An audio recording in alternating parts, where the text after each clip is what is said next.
할렐루야. 주님의 평안이 임하기를 축복합니다.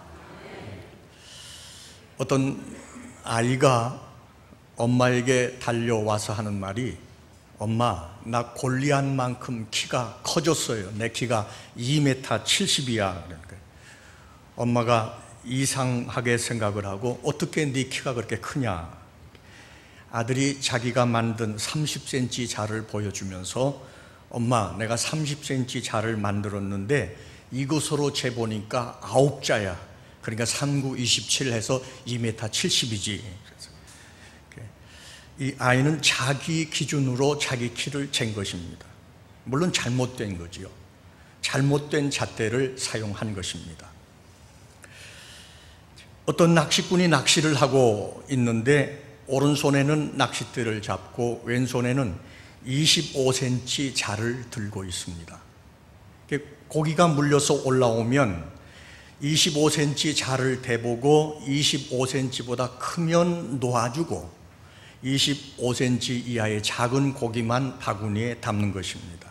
지나가던 나그네가 그것을 쳐다보다가 물었습니다. 아니 여보시오, 왜 큰 고기는 잡아서 바닷속에 다시 놔주고 작은 고기만 챙기고 있어? 그러니까 낚시꾼이 하는 말이, 부끄럽게도 저희 집에는 큰 프라이팬이 없습니다. 저희 집 프라이팬은 지름이 25cm밖에 안 되기 때문에 큰 고기는 요리할 수가 없습니다. 그래서 이렇게 작은 고기만 잡는다. 아니, 후라이팬을 큰 걸 사든지 아니면 고기를 잘라서 요리하면 되는데 꼭 25cm라고 하는 그 기준을 정해놓고 그 시각에서 모든 걸 판단하는 것입니다. 그런데 이것이 그 사람만의 얘기가 아니고 남의 얘기만이 아닙니다. 우리도 25cm의 시각을 가지고 하나님을 평가할 수 있습니다. 25cm 규격 안에 하나님을 가두어 둘 수 있습니다. 그래서 내가 할 수 없다고 하는 것은 하나님도 할 수 없다고 생각하는 것입니다. 그리고 내가 정한 그 규칙에 맞지 않으면 하나님도 틀렸다고 말하는 것입니다. 우리가 살아가면서 나름대로 분명한 어떤 삶의 원칙, 기본 틀을 가지고 있어야 하지만은 그 틀이 잘못된 것이면 우리는 여기 25cm 자를 들고 낚시질을 하는 사람과 크게 다를 바가 없게 되는 것입니다. 그러므로 우리는 삶에 분명한 잣대를 가지고 있어야 하는 것입니다. 특히 신앙생활에 있어서는 시대나 상황에 따라 변할 수 없는 분명한 기준을 가지고 있어야 하는 것입니다. 그 기준이 뭐겠습니까? 성경이지요. 예수님은 성경의 절대성에 대해서 천지는 없어질지라도 율법의 1.1획이라도 없어지지 아니하고 반드시 이루어진다. 말씀의 절대성이죠. 시대가 변해도 천지가 없어져도 하나님의 그 말씀, 하나님의 그 기준은 없어지지 아니하고 반드시 그대로 다 이루어진다. 우리는 성경을 캐논이라고 하는데 그 의미는 잣대, 규범이라는 뜻입니다. 성경은 우리가 믿는 모든 신앙에 절대 변할 수 없는 규범이고 표준이고 잣대인 것입니다. 그러므로 우리 믿는 신앙의 뿌리는 성경에 근거를 해야 하는 것입니다. 또 당연히 우리의 신앙의 틀도 성경에 있어야 합니다. 우리가 성경을 떠나서는 우리의 믿음이 바른 것인지 아니면 그릇된 것인지 구분할 수가 없는 것입니다. 내 믿음이 성경에서 말씀하고 있는 신앙이면 옳은 것입니다. 내 신앙생활이 성경에 기록되어 있는 삶을 살고 있다면 올바로 사는 것입니다. 그러나 말씀에 비추어서 성경의 가르침과 다르다면 잘못 믿고 있는 것이고 잘못 살고 있는 것입니다. 성경이 절대 기준입니다. 여러분, 이 가치를 붙들게 되기를 주의 이름으로 축원합니다. 만약에 오늘 우리에게 이 성경에 대한 이 신앙이 무너진다면 우리의 신앙은 모래 위에 세운 집과 같은 것입니다. 예수님이 마태복음 7장 24절 이하에서 비유를 말씀해 주셨지요. 하나님의 말씀을 듣고 그 말씀대로 순종하는 사람은 반석 위에 집을 짓는 사람이다. 반대로 하나님의 말씀대로 순종하지 않는 사람은 모래 위에 집을 짓는 사람과 같다. 그래서 비가 많이 내리고 홍수가 나고 태풍이 몰아칠 때 반석 위에 지은 집은 괜찮지만은 모래 위에 집을 지은 사람은 그 무너짐이 심할 것이다 라고 말씀을 하셨습니다. 이건 분명히 우리의 신앙이 말씀 위에 세워지지 않으면 무너져 버린다는 것입니다. 여러분, 내 마음대로 믿는 신앙은 무너지는 것입니다. 남는 게 없는 거예요. 하나님의 말씀 위에 세워진 신앙, 말씀대로 믿는 신앙, 말씀대로 사는 신앙, 그렇게 세워진 인생이 하나님 앞에 영원한 가치를 가지고 남는 것인 줄로 믿습니다. 우리는 우리도 모르는 사이에 하나님의 말씀에 대한 우리의 믿음이나 올바른 자세를 잃어버릴 수 있습니다. 오늘날 세상은 하나님의 말씀이 절대적 가치를 지니고 그 말씀만이 진리고 그 말씀만 유일하다는 사실에 대해서 강하게 반발을 하고 편협됐다고 말하고 독선이라고 말하고 있습니다. 오늘날 철저한 인본주의 사고방식, 이기적인 사고구조, 과학적 사고의 틀이 성경의 절대성을 부인하고 있습니다. 성경을 하나의 고전 정도로, 하나의 종교 법전 정도로, 하나의 도덕과 윤리의 교훈집 정도로 전락시키고 있습니다. 안 믿는 사람만 그런 게 아니고 믿는 사람들 중에서도 수많은 사람들이 하나님의 말씀을 그 정도 선에서 생각하고 있다 그 말이죠. 그러나 성경은 세상의 이러한 모든 가치를 넘어선 책입니다. 우리 히브리서 4장 12절 이하 말씀 한번 읽어볼까요? 시작. 하나님의 말씀은 살아있고 활력이 있어 좌우의 날선 어떤 검보다도 예리하여 혼과 영과 및 관절과 골수를 찔러 쪼개기까지 하며 또 마음의 생각과 뜻을 판단하나니 지으신 것이 하나도 그 앞에 나타나지 않음이 없고 우리의 결산을 받으실 이의 눈앞에 만물이 벌거벗은 것 같이 드러나느니라. 아멘. 성경은 살아계신 하나님의 말씀인 것이고 그 말씀은 지금도 살아서 우리의 심령과 골수를 찌르고 쪼개고 변화시키고 죽은 생명들을 살려내는 것입니다. 오늘 우리 성도들은 성경 말씀에 대한 올바른 가치성과 신앙을 새롭게 정립하고 회복을 해야 됩니다. 나도 모르게 잃어버렸던 성경의 올바른 가치관, 성경에 대한 올바른 신앙 회복해야 한다 그 말이죠. 저는 오늘 본문을 바탕으로 크게 세 가지를 말씀드리려고 하는데, 첫째는 성경이 하나님의 말씀이라는 신앙을 다시 회복하자라는 겁니다. 우리 중에 성경이 하나님의 말씀이라는 것을 믿지 않는 사람은 아마 여기 안 계시리라고 믿습니다. 근데 다시 한번 정말 성경이 하나님의 말씀인 걸 믿느냐 그 말이죠. 한번 따라서 하겠습니다. 성경은 절대 하나님의 말씀이다. 아멘. 절대라는 말이 거기 붙어야 되는 거예요. 성경은 절대 하나님의 말씀이다. 반드시 그대로 이루어지는 말씀이다. 오늘 말씀에는 성경이 하나님의 말씀이라는 사실에 대해서 세 가지로 우리에게 가르쳐 주는데, 우선 성경은 하나님의 감동으로 된 것입니다. 16절의 모든 성경은 하나님의 감동으로 된 것으로, 하나님의 감동으로 됐다라는 말은 글자 그대로 하나님께서 숨을 훅 하고 불어 넣으셨다는 뜻입니다. 다시 말하면 기록된 성경의 내용이나 의미가 성경을 기록한 사람의 사상이나 그 사람의 철학이나 그 사람의 의도에서 나온 것이 아니고 하나님께서 훅 불어 넣어 주었다 그 말이에요. 하나님께로부터 나온 것이다 그런 뜻이죠. 그렇기 때문에 성경 말씀은 사람의 말이 아니라 하나님의 말씀인 것입니다. 베드로 사도는 이 사실을 좀 더 사실적으로 묘사를 했는데, 베드로후서 1장 21절에 예언은 언제든지 사람의 뜻으로 낸 것이 아니요 오직 성령의 감동하심을 받은 사람들이 하나님께 받아 말한 것임이라. 아멘. 성령의 감동하심을 입은 사람들이 하나님께 받아 말한 것이라. 그러면 자기 생각 말한 게 아니고 자기 뜻을 말한 것이 아니고 하나님의 생각을 하나님께 받아서, 그래서 말한 거라는 거죠. 그래서 하나님의 말씀인 것입니다. 두 번째는 성경의 통일성입니다. 성경은 66권으로 되어 있습니다. 이 66권을 어느 한 사람이 서재에 들어 앉아가지고 몇 달이고 혹은 몇 년이고 기록한 것이 아닙니다. 우리가 아는 대로 성경은 약 40여 명의 기록자가 있습니다. 그것도 한 시대에 쓴 것이 아니고 약 1600년 동안 기록되어진 책입니다. 저자들의 신분도 다양해서 왕도 있고 제사장도 있고 농부도 있고 의사도 있고 선지자도 있고 아주 다양합니다.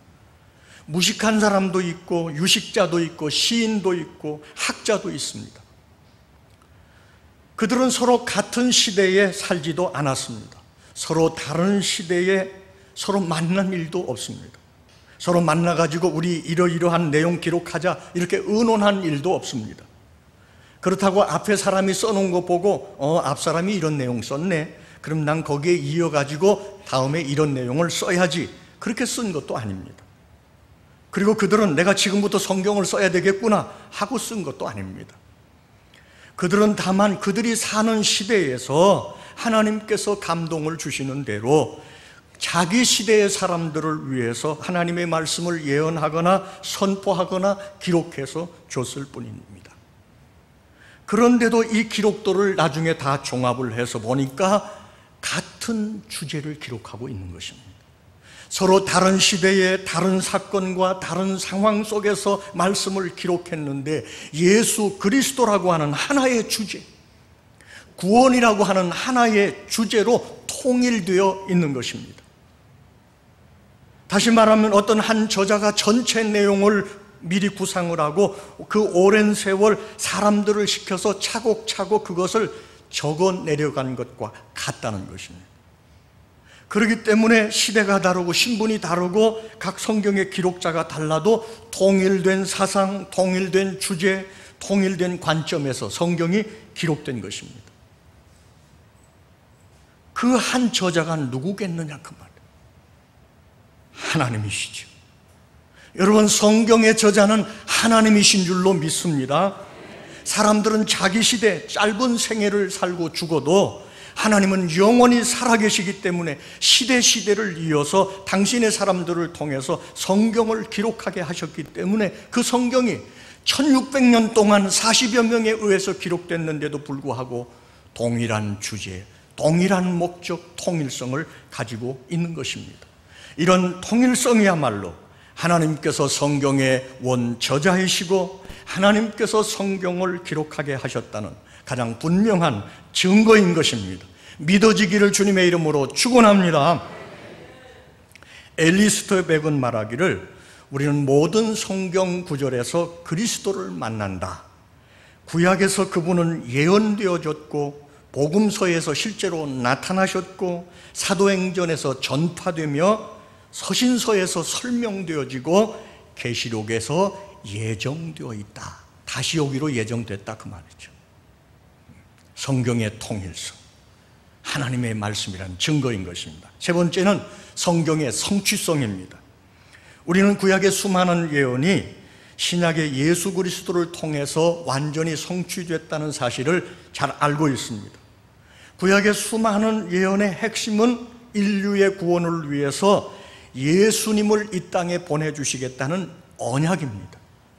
그리고 신약은 구약의 그 약속대로 예수님이 오셨다는 것이고 예수님이 오셔서 우리의 구원을 이루셨다는 사실입니다. 그리고 그 구원의 완성을 위해서 다시 이 세상에 오신다는 또 하나의 예언을 담고 있는 것입니다. 그러므로 엄밀하게 말하면 구약의 예언은 예수 그리스도로 말미암아 성취된 것이고 이제 다시 오실 예언만 남은 것입니다. 그리고 그 예언도 예수님께서 오실 때의 징조를 말씀해 주신 것처럼 그 시대적 징조를 미루어서 보면 지금 이루어지고 있다는 사실을 우리가 보고 있는 거죠. 여러분, 이처럼 성경은 그 말씀이 그대로 이루어진다는 사실에서 하나님의 말씀이라는 확실한 증거를 가지게 되는 것입니다. 앞서 말씀드린 것처럼 예수님은 천지는 없어져도 율법의 1.1억이라도 없어지지 아니하고 그대로 이루어진다. 여러분, 성경은 수천 년 동안 그대로 이루어져 왔고 지금도 이루어지고 있고 앞으로도 온전히 이루어질 줄로 믿습니다. 우리의 신앙은 이 하나님의 말씀 위에 세워진 것입니다. 우리의 신앙은 허공 위에 세워진 것이 아닙니다. 시간이 지나면 없어질 인간의 철학이나 사상에 세워진 것 아닌 것입니다. 항상 살아있는 하나님의 말씀 위에 세워진 것입니다. 여러분의 신앙을 올바로 말씀 위에 세워지게 되기를 주의 이름으로 축원합니다. 이 신앙 붙들기를 축원합니다. 그러므로 절대로 내 생각대로 신앙을 쌓으려고 하면 안 되는 거예요. 자꾸 말씀 보면서, 말씀 들으면서 이거는 내 생각이 잘못됐구나, 자꾸 고쳐야 되는 거예요. 자, 큰 두 번째로 말씀의 가치성에 대한 신앙을 회복하자. 스펄전 목사님은 말씀보다 더 큰 사람은 없다. 시간이 갈수록 말씀은 넓고 깊어진다. 프랑스의 극작가인 빅톨 위고는 이런 말을 했습니다. 영국에는 두 가지 책이 있다. 하나는 영국이 만든 셰익스피어의 작품이며 다른 하나는 영국을 만든 성경이다. 셰익스피어 작품들이 유명하잖아요. 그런데 그 작품은 영국이 만들었지만 그 영국을 만든 것은 성경이다, 그 말이죠. 오늘 우리가 이 성경의 가치성을 회복해야 됩니다. 첫째로 성경 말씀만이 구원에 이르는 지혜라는 것을 오늘 말씀은 가르쳐 줍니다. 성경 읽어볼까요? 15절이죠. 시작. 또 어려서부터 성경을 알았나니 성경은 능히 너로 하여금 그리스도 예수 안에 있는 믿음으로 말미암아 구원에 이르는 지혜가 있게 하느니라. 아멘. 이 세상에 수많은 양서들이 있습니다. 수많은 금원집이 있고 수많은 불의의 명작들이 있습니다. 그리고 수많은 종교적 법전들이 있습니다. 그러나 인간에게 구원의 길을 가르쳐주는 책은 성경밖에 없습니다. 큰 소리로 아멘 해야 돼요.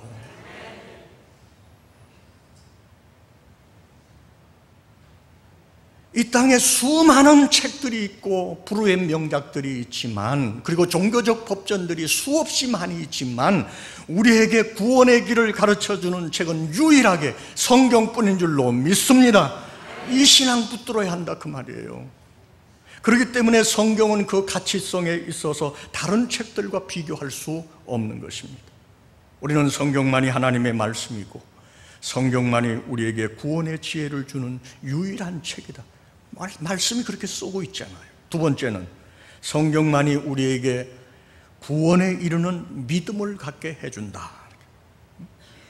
설사 내가 구원에 관한 지혜를 가지고 있다 하더라도 구원에 이르는 믿음을 가지지 못하면 구원받지 못하는 것입니다. 이렇게 하면 구원받는다라는 걸 아는 것하고 믿는 것하고는 다른 문제예요. 여러분, 구원은 믿음으로 받습니다. 그리고 그 구원받는 믿음은 하나님의 말씀으로부터 오는 것입니다. 그래서 오늘 말씀도 성경은 능히 너로 하여금 그리스도 예수 안에 있는 믿음으로 말미암아 구원에 이르는 지혜를 갖게 한다. 바울 사도는 로마에 있는 사람들에게 믿음으로 구원 얻는 도리를 설명하면서 믿음은 들음에서 나고 들음은 그리스도의 말씀으로 말미암는다라고 말하고 있습니다. 우리의 구원 얻는 믿음은 하나님의 말씀을 들음으로부터 오는 것입니다. 이 세상 다른 어떤 책을 통해서도 많은 유익을 얻을 수는 있지만, 지식을 얻을 수는 있지만, 나름대로 사상의 체계를 구축할 수는 있지만 구원 얻는 믿음은 얻을 수 없습니다. 성경만이 우리에게 구원에 이르는 믿음을 갖게 하는 줄로 믿습니다. 따라서 우리는 성경을 다른 어떤 책하고 비교할 수가 없는 것입니다. 세 번째, 성령께서 하나님의 말씀을 통해서 우리의 구원을 이루십니다. 예수 그리스도를 통해서 성취하신 구원을 오늘날 우리 각 사람에게 적용하시는 분이 성령이신데, 그 성령께서 예수님이 이루신 구원을 내게 적용할 때 뭘 가지고 하느냐면 성경 말씀을 가지고 한다, 그 말입니다. 십자가에서 예수님이 우리의 구원을 위해 죽으시고, 그 십자가의 사건은 객관적이고 역사적인 사건입니다. 만들어낸 얘기가 아니고 2000년 전에 실제로 역사 속에서 있었던 사건이라 그 말이에요. 그런데 그런 사건을 나를 위한 사건, 내 구원, 내 사건으로 적용시켜 주시는 분이 성령이십니다. 만약에 성령께서 나에게 오셔서 그 사건을 나를 위한 사건으로 적용하지 않으면 그 예수님의 사건은 나와 아무 상관이 없는 것입니다. 이 땅에 예수 믿지 않는 분들, 구원받지 않는 분들도 예수님이 2000년 전에 십자가에서 죽었다는 것은 대부분 다 알고 있습니다. 그런데 그 사건이 나의 죄를 위한 사건, 나의 구원을 위한 하나님의 사건이었다는 것을 믿어지도록 하고 그 구원이 나의 구원으로 적용시키는 분이 성령인데, 성령께서 그 구원을 나에게 적용시킬 때 하나님의 말씀을 통해서 하신다, 그 말입니다. 그래서 에베소서 6장 17절은 하나님의 말씀을 바로 성령께서 사용하시는 성령의 검이라고 말씀하는 거예요. 그러므로 성경 말씀은 우리의 구원과 우리의 신앙생활을 위한 절대적 가치를 가지는 것입니다. 여러분, 성경을 귀하게 여기십시오. 그 말씀의 절대적 가치를 인정하십시오.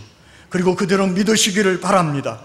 성령께서 그 말씀을 여러분의 삶 속에 늘 적용하도록 성경을 부지런히 읽고 배우고 암송하고 묵상하시기를 바랍니다. 그러면 그 말씀이 우리의 삶을 생명으로 진리로 인도하는 것입니다. 이 비밀을 깨달은 한 성도는 이렇게 노래했습니다. 필요할 때 성경은 나의 침상이 되었고, 어려울 때 성경은 나의 불빛이 되네.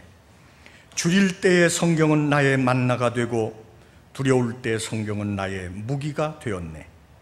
일할 때의 성경은 나의 연장이 되었고, 찬미할 때 성경은 나의 악기가 되었네. 무지할 때 성경은 나의 교실이 되었고, 헛발디뎌 빠질 때 나의 반석이 되네. 위기 때의 성경은 나의 보호자가 되었고, 세상 떠날 때 성경은 나의 천국 시민권과 상속권이 되리라. 그렇습니다.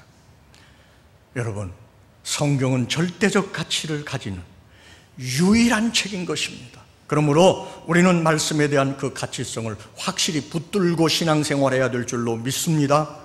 보세요, 앞으로는요, 이 성경에 대한 이 가치성에 대해서, 절대성에 대해서 무너지는 날이 올 겁니다. 과학의 발달로 인해서 요즘에 생명공학의 발달, 이런 거는 하나님의 창조, 생명 창조의 비밀의 단계까지 지금 접근해 들어가고 있습니다. 여러분, 그것이 바벨탑이에요. 많은 사람들이 과학을 가지고 성경을 판단한다. 그래서 성경의 진리들을 과학적 기준에 의해서 더 이상 믿을 수 없는 것이다 라고 그렇게 지금도 말하고 있고, 앞으로는 그런 그 생각들이 그냥 보편적으로 받아들여지는 시대가 곧 오게 됩니다.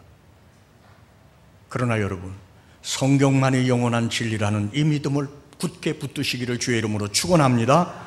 성경의 이 진리 무너지면 여러분, 우리 신앙 그냥 무너지는 거예요. 이걸 알아야 됩니다. 사단이 지금 그 작업들을 하고 있는 것임을 우리가 깨달아야 되고, 말씀대로 이루어진다는 이 신앙, 성경만이 절대적 가치를 가지고 성경대로 된다는 이 신앙 굳게 붙들기를 주의 이름으로 축원합니다.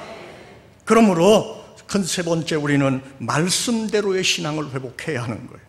내 마음대로 믿는 신앙이 아니라 말씀이 내 삶을 해석을 하고 말씀이 내 삶을 이끌도록 해야 하는 것입니다. 그러기 위해서 우리는 말씀대로 순종하는 신앙을 회복해야 됩니다. 성경은 하나님의 말씀이기 때문에 말씀대로 이루어질 뿐만 아니고 말씀대로 살아야 하는 신앙을 가져야 하는 거예요. 우리가 하나님을 사랑하고 하나님을 경외하는 가장 구체적인 표현은 말씀에 대한 순종입니다. 그 사람이 하나님을 사랑하고 경외하는 사람이냐 아니냐를 구분하는 것은 그냥 간단해요. 그 사람이 말씀대로 순종하는 사람이냐 아니냐. 하나님의 말씀을 순종하지 않으면서 아무리 입으로 하나님 사랑한다, 그건 다 거짓말이에요. 물론 우리가 못 미칠 수는 있지만 그래도 하나님을 사랑하는 가장 시금석은 그가 하나님의 말씀에 순종하는 것입니다. 하나님은 하나님의 말씀을 믿고 순종하는 사람들을 통해서 성경 말씀을 이루시는 겁니다. 오늘 16절, 17절은 성경 말씀이 구체적으로 우리 삶 속에 어떻게 이루어져야 하는가를 보여주는 말씀이죠. 같이 읽어볼까요? 시작. 모든 성경은 하나님의 감동으로 된 것으로 교훈과 책망과 바르게 함과 의로 교육하기에 유익하니 이는 하나님의 사람으로 온전하게 하며 모든 선한 일을 행할 능력을 갖추게 하려 함이라. 아멘. 무슨 말씀인가 하면 하나님의 말씀이 네 인생을 다스리도록 해라, 그 말입니다. 말씀이 너를 책망하도록 해라. 말씀이 너의 삶을 인도하도록 해라. 말씀 앞에 우리 자신을 내려놔야 한다, 그 말이죠. 그렇게 할 때 구체적으로 하나님의 말씀이 내 삶에서 이루어진다, 그 말입니다. 그렇게 할 때 내가 하나님의 사람으로 만들어진다, 그 말입니다. 말씀을 아는 게 중요하지요. 그러나 아는 것에 그치면 소용이 없는 거예요.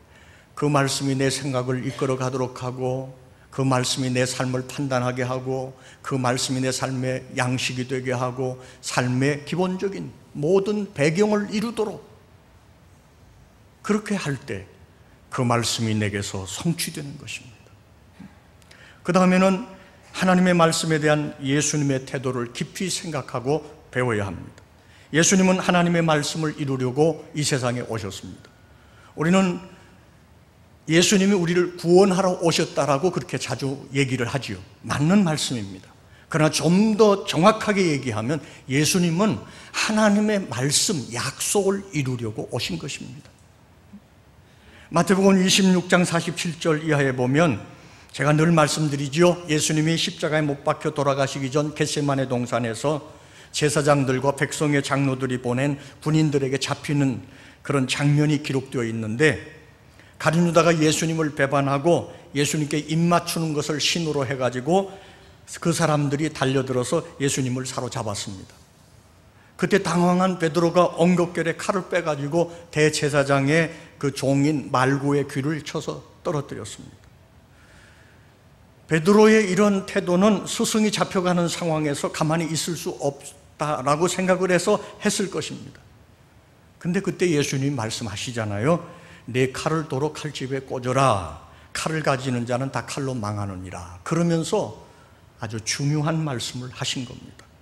너는 내가 내 아버지께 구하여 지금 12군단 더 되는 천사를 보내게 할 수 없는 줄로 아느냐. 내가 만일 그렇게 하면 이런 일이 있으리라 한 성경이 어떻게 이루어지겠느냐. 무슨 말씀입니까? 예수님의 말씀은 이런 거예요. 너는 내가 지금 힘이 없어서 이들에게 잡혀가는 줄 아느냐? 내가 힘이 없어서 잡혀가는 줄 알고 네가 칼을 빼가지고 지금 그러고 있느냐? 아니라는 거예요. 이들과 싸워줄 군사가 없어서 내가 지금 잡혀가는 줄 아느냐? 나는 지금이라도 당장 하나님께 구해서 하늘에 있는 12군단도 더 되는 천사들을 동원할 수 있다는 것입니다. 그런데 예수님의 말씀은 내가 그렇게 할 수 있다고 해가지고 그렇게 한다면 내가 이렇게 잡혀서 죽으리라고 예언된 성경이 어떻게 이루어지느냐, 그 말입니다. 여러분, 예수님의 말씀의 의미를 아시겠습니까? 예수님께서 얼마나 하나님의 말씀을 그대로 이루려고 하셨는가를. 예수님은 능히 그 죽음의 현장을 피해갈 수도 있었고 자신을 죽이려는 무리들을 하늘의 천사를 동원시켜서 그들을 진멸시킬 수도 있었지만은 하나님의 말씀을 이루기 위해서 그냥 잡히신 것입니다. 그냥 그 죽음의 길을 택하신 것입니다. 힘이 없어서 잡히고 어쩔 수 없어서 십자가에 못 박혀 죽은 것이 아닙니다. 힘이 있어도, 그들을 진멸할 수 있어도 말씀에 기록된 아버지의 뜻을 이루기 위해서 죽는 것입니다. 이것이 예수님이 가지셨던 하나님의 말씀에 대한 태도요, 하나님을 향해 가지셨던 하나님의 경외하는 마음입니다. 바울은 예수님의 이런 태도를 저가 죽기까지 복종하셨으니 곧 십자가에 죽으심이라, 그렇게 빌립보서에 기록했습니다. 여러분, 우리가 하나님의 말씀에 대해서 이 예수님의 경외의 태도를 배워야 하는 것입니다. 지금도 정통 유대인들은 이렇게 인쇄된 성경은 강대상에 가지고 올라가지 못합니다. 그들은 반드시 손으로 필사한 성경책을 가지고 올라가야 합니다. 그 이유는 모세가 처음부터 손으로 썼기 때문입니다. 저들은 성경을 필사하는 원칙이 있는데 7가지가 됩니다. 첫째는 소가죽을 사용하지 말고 송아지 가죽을 사용해야 합니다. 소가죽을 가지고 사용하면 너무 무거워서 들고 다닐 수가 없으니까. 둘째는 송아지 가죽을 사용하되 죽인 송아지 가죽을 쓰지 말고 죽은 송아지 가죽을 써라. 죽인다는 건 생명을 살상하는 거예요. 그걸 가지고 성경을 써서는 안 된다는 거예요. 그러니까 죽은 송아지. 그 다음 셋째, 토라를 기록하다가, 여기 토라는 모세 오경, 창세기, 출애굽기, 레위기, 민수기, 신명기, 그 모세 오경을 말하는데, 이 토라를 기록하다가 하나님이라는 글자가 나오면 더러운 몸으로 쓸 수 없기에 목욕을 하고 썼습니다. 그러니까 하나님이라는 말이 100번 나오면 100번 가서 목욕하는 거예요. 네 번째, 이렇게 토라를 기록하다가 하나님이라는 글자가 나오면 사용하던 붓으로 쓸 수 없기에 새 붓을 사용해야 했습니다. 그런데 구약 성경에 하나님이라는 말이 몇 번 나오는가 하면 여호와라고 하는 말이 6823번, 엘로힘이라는 말이 2550번 등장합니다. 그러니까 모세오경을 한 번 필사하는데 새 붓이 몇 개 들어가야 되느냐? 9373개를 써야 한다, 그 말이에요. 하나님이라는 이름이 나올 때마다 새 붓을 써야 되니까. 그 다음에 다섯 번째는 반드시 2명이 지켜보는 앞에서 베껴야 합니다. 오류의 방지와 그 권위를 지키기 위해서지요. 네 마음대로 썼는지 어떻게 아느냐는 거예요. 그래서 반드시 증인의 숫자인 2명이 지켜보는 가운데에서 베껴야만 했습니다. 여섯 번째는 만일 쓰다가 틀리게 되면 틀린 부분을 도려내고 다시 써야 됩니다. 그러나 하나님이라는 글자가 틀리게 되면 처음부터 다시 써야 됩니다. 일곱 번째, 철이 조금이라도 들어간 펜은 사용하면 안 됩니다. 철은 전쟁에 사용되는 것으로 사람을 죽이는 무기를 만드는 재료이기 때문에 철이 들어간 펜을 쓰면 안 된다. 이렇게 해서 성경을 한 권 써내는 거예요. 그리고 그 성경을 들고 강대상에 올라간다. 뭘 우리에게 가르쳐 주느냐? 하나님의 말씀에 대한 저들의 절대적인 신뢰와 하나님에 대한 경외의 태도를 보여준다. 여러분, 하나님의 말씀이 얼마나 존귀하다는 것을, 하나님의 말씀이기 때문에 진리라는 것을, 하나님의 말씀이기 때문에 그대로 이루어진다는 사실을, 하나님의 말씀이기 때문에 절대적 가치를 가진다는 이 신앙을 여러분, 오늘날 우리가 분명히 확고하게 세워야 되고 이 사실을 붙들어야 되는 줄로 믿습니다. 그래서 그 말씀이 우리의 삶의 양식이 되고 생각의 근거가 되고 판단의 원칙이 되고 삶의 방식이 되고 삶의 내용이 돼야 하는 것입니다. 오늘 말씀에 대한 이런 올바른 태도와 신앙이 새롭게 회복돼서 말씀이 내 영혼을 살려내고 내 삶을 회복시키고 내 삶을 변화시키고 이 말씀이 또 다른 사람들에게까지 증거돼서 구원해내는 역사가 우리 가운데 일어나게 되기를 주님의 이름으로 축원합니다. 기도하겠습니다. 아버지 하나님, 우리가 하나님의 말씀, 성경을 하나님의 말씀이라고 믿고 있지만은 그러나 어느 정도 믿고 있는지, 말씀이 하나님의 말씀이기 때문에 우리가 얼마나 그 가치를 인정하고 신뢰하고 순종하며 사는지 다시 한번 깊이 돌아보게 하시고 말씀에 대한 신앙을 올바로 세우게 하여 주옵소서. 예수님의 이름으로 기도하옵나이다. 아멘.